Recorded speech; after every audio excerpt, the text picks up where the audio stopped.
नमस्कार. आज आपण बनवू पनीरची भाजी. त्याच्यासाठी मी 3 कांदे, 6-7 टॅमॅटो, 10-15 काजू गरम पाण्यात मिक्स करून घेतले आहेत.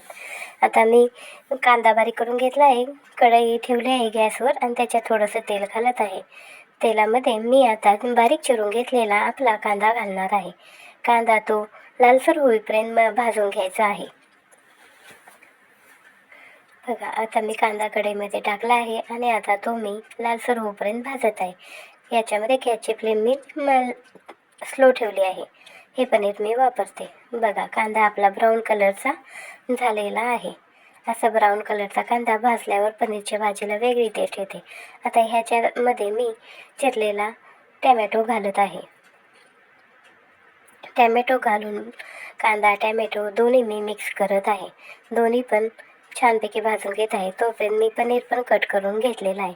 एवढे क्यूब मी केलेले आहेत.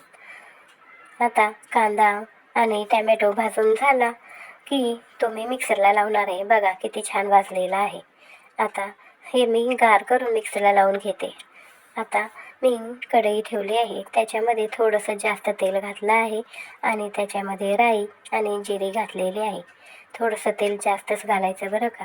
आणि आता त्याच्यामध्ये मी मिक्सरला कांदा टॅमॅटोची प्युरी केली आहे ती कढईमध्ये घालून चांगलं असं एकजीव करून घेत आहे. गॅसची फ्लेम लो ठेवायची बरं का, नाही तर ते करपून जाण्याची शक्यता असते. सारखं त्याला एकदा हलवत राहायचं म्हणजे आपली कांद्याची टॅमॅटोची पेस्ट भाजली जाते. आता त्याच्यामध्ये मी काश्मीरी लाल तिखट आणि आपलं घरगुती लाल तिखट, थोडंसं चवीप्रमाणे मीठ त्याच्यामध्ये मी आता घालत आहे. तिखट थोडंसं सपक असल्यामुळे मी आणखी 1 चमचा तिखट त्याच्यामध्ये घालत आहे. जास्त तिखट लहान मुलं खात नाहीत, त्याच्यामुळे बॅडगी मिरचीचं ते आमचं लाल तिखट आहे. आता बघा, हे सगळं मिश्रण मी व्यवस्थित परतून घेत आहे. गॅसची फ्लेम लोच ठेवलेली आहे बरं का. आता हे 5-10 मिनटं मी खालीवर करून त्याच्यामध्ये पनीरचा मसाला पाण्यात मिक्स करून घेतला आहे. तो पण घातला आहे. पनीरच्या मसाल्यामुळे भाजीला वेगळी चव येते. आता ती पण मी 5 मिनटं लो फ्लेमवर परतून घेत आहे. बघा, भाजीचा कलर किती छान आलेला आहे. आता याच्यामध्ये मी भिजून घेतलेल्या काजूची पेस्ट पण ॲड करत आहे. काजूची पेस्ट घालून झाल्यावर आपण हे मिश्रण परत एकदा 5 मिनटं परतून घ्यायचे आहे.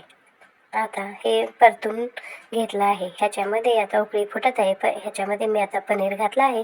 5 मिनटं मी ठेवलं आहे आणि त्याच्यामध्ये बारीक चिरलेला मी कोथिंबीर घालत आहे. आता बघा, आपली पनीरची भाजी किती छान झाली.